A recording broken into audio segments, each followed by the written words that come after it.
What's ripening, YouTube? So I want to introduce you to probably one of my favorite tractor implements, and one that you should strongly consider if you are going to be homesteading or managing a decent amount of land, and that is the Bush Hog. This was a 5-foot standard duty. It's the one that came with my Mahindra tractor. It's done me pretty well. It runs off of the PTO on the back of the tractor. PTO is this little spindle that sticks out of the back and turns. There's a shaft that comes here.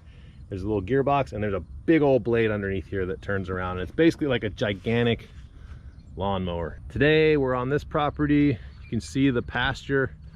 It's not really pasture. This is actually a citrus grove that we cleared, regraded, and we've let the vegetation grow back up because we wanted to stabilize the soil. We don't want to be driving all over it with no roots in the ground. So now that it's come up, we're ready to start looking at it again. We're going to actually be planting in here hopefully in the next month. So we got to cut this down. I'll show you how that works out.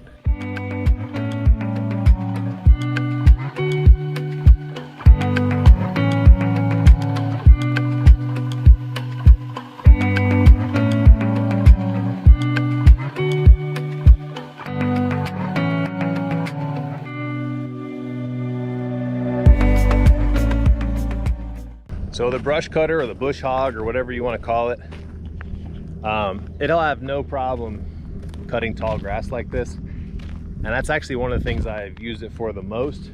You know, during the summer here, especially at my property, it gets really wet, and it gets so wet that I can't cut my grass. Like, it's just too wet.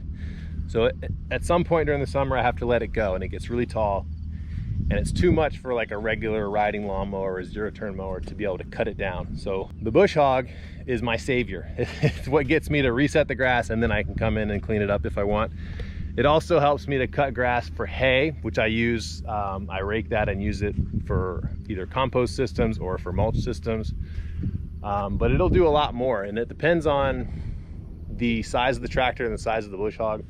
If you have those mated up properly, size-wise, you can cut down pretty decent thickets of brush. I cut things that are up to 1 inch in diameter, and even sometimes a little bit larger by accident. So I've had this machine that's going around right now. I'll back it up into the woods and take out little saplings and clear out areas so that I can set a new bed together or whatever. And definitely one to consider if you're going to get a tractor.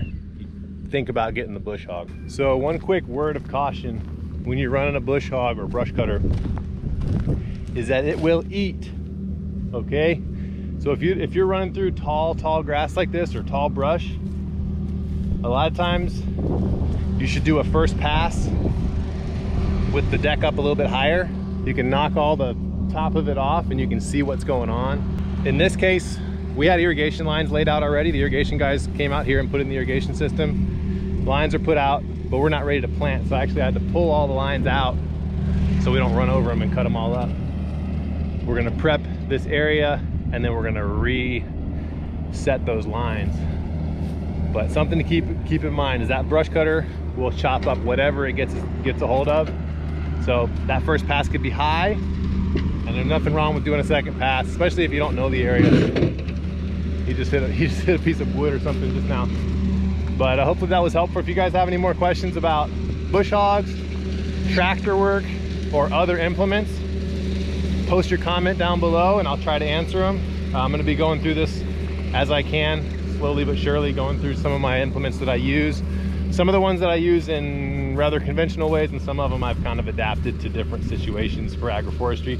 So one more thing, for what I'm doing, which is cutting grass, the brush cutter is not the only option. There's actually several options, and your context will determine what's better for you. And if you have the money, maybe you have more than one of those options. Currently, I just have Bush Hog. Mainly because they're inexpensive, they're readily available. And most people know how to use them if they know how to use a tractor. But another option is the Flail Mower. Flail Mower is a little bit more complicated, but it is much more compact. So one thing for me, because I travel with my tractor quite a bit, having something with a shorter length on it helps me get it onto a bigger tractor, onto my short trailer. So flail mower, basically what a flail mower is, it's kind of like a rototiller. It has a bunch of knives that turn behind you on a shaft, but instead of turning under the soil, they actually cut the top. They have these hammers that make a cut. You can look up flail mowers if you're interested in that. That's another option for cutting thicker brush stuff, and you can get a really nice cut with those actually. And then another option is actually what's called a sickle bar mower. And a sickle bar mower is like those hedge trimmers that have the blades that cross over each other when you're like trimming a hedge. It's like that, but it's something you can mount and put it on the ground. And there's different ones that can articulate up and down. You can have them front mounted, back mounted, all this kind of stuff. They make a really nice clean cut. So you'll hear this in agroforestry, you want to make clean cuts because you get a better resprout. So they make probably the most ideal cut on scale. So if you have one of those, or if you can afford to get one of those, that's a good option. But I always go by this mantra of good, better, best. You know, I'm gonna do good, and then maybe I'll do better, and then someday I'll do the best I can. But you work with what you got. You know what I mean? You're cutting grass.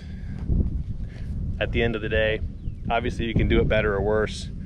There are lots of options, but for me, the Bush Hog is probably the best economical starter set to get you going.